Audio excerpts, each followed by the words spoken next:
Okay, so let's start there. First, if we're building a case study, we got to understand who this buyer is, right? So you can either do a case study on someone who's using it solely as a rental, or someone who's going to be buying it as a primary residence, living in there. Let's talk about someone, this is their first purchase. They're looking to live there. Yeah. Okay. So what you first have to understand is when you're speaking to someone, or when you as a buyer, you're trying to understand what is it that I can qualify for? What is it that I can afford? Like, where's my price point? Like, what should I even be looking at? Right. Okay, so the first thing that I would recommend doing is understanding how much money you have as a down payment. Sure. Okay? You do not have to put 20% down if you're going to be using it as a primary residence. You can do depending on your financing capabilities, you can go as low as 5%. Got it. So in this case, $700,000, that means that's $35,000 is what you would need as a down payment. Minimum. For minimum. For this property. Yeah. I would probably say, depending on qualification, like let's just say someone has $50,000, okay? If you have $50,000, depending on your financing situation, this could be something that you can explore. Now, first you got to understand, okay, boom, I got $50,000. That's great.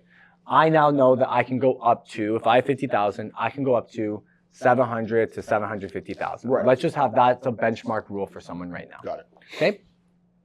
Where now can I find these properties? Actually, you have two potential options as a buyer right now.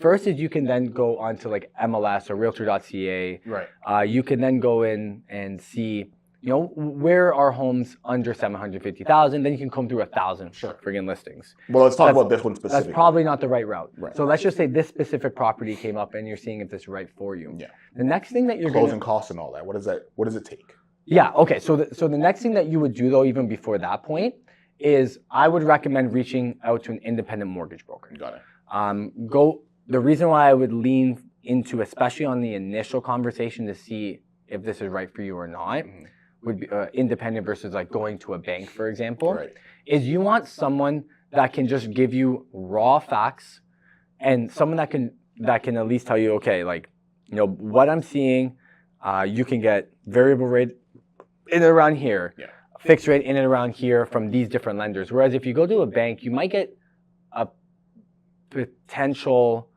better rate, but like you're only shopping at one store.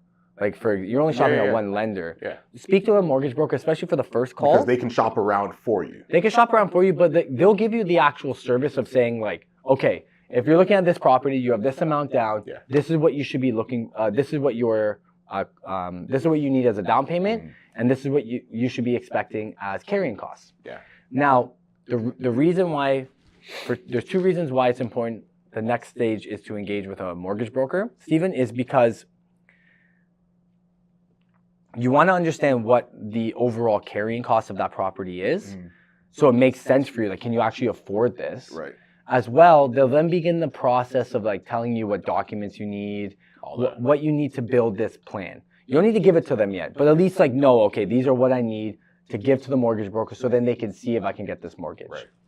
What you would do afterwards is, okay, now you know.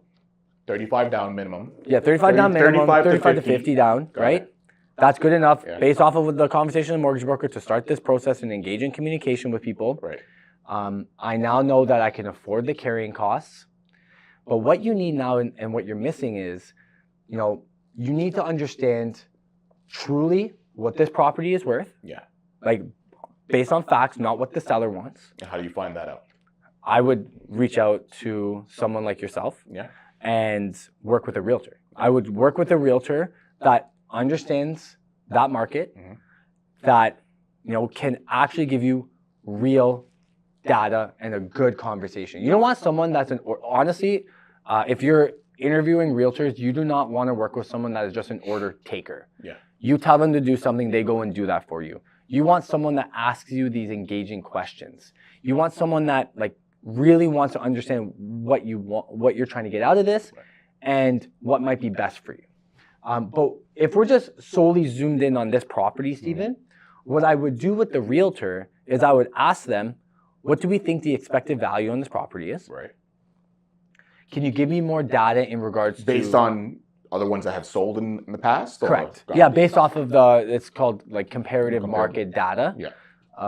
And so they'll take a look at like you'll take a look at recent solds, recent availables, what else is in and around this townhouse complex that's selling that's comparable, so you can kind of get an idea of what this entry range of prices, let's call it. Right. And that's without seeing the property, obviously. Yeah. Like your range gets smaller as you go and see it, and then now you can really compare apples to apples with other availables and solds. But right now it's not for that. Right now you just want to get an idea, kind of range of what we think will get the job done to buy this property. Exactly.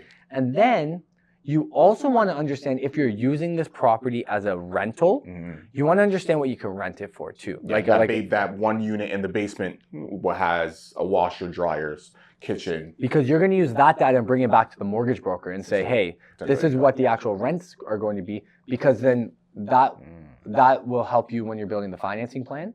Like when they go to the lender, they're saying this part's going to be used as a rental. We're lowering they take half of whatever the monthly rental income is. Yeah. So say renting it for $2,200, they're taking $1,100. Well, the basement, I don't think so. Whatever, it doesn't matter. Whatever it is. This is not, I'm not giving real data. Got you. And then they're taking like $1,100 out of that, what they're doing is like, the lender's looking at you and seeing like, can you afford this property based off of the expenses, right? And how much you have down and who you are. Can you afford it? But when they add in rental income to it, it actually gives you a little bit more breathing room so you can get the approval for this property. Because now your expenses are less. And so that's why you need to engage the realtor on that as well.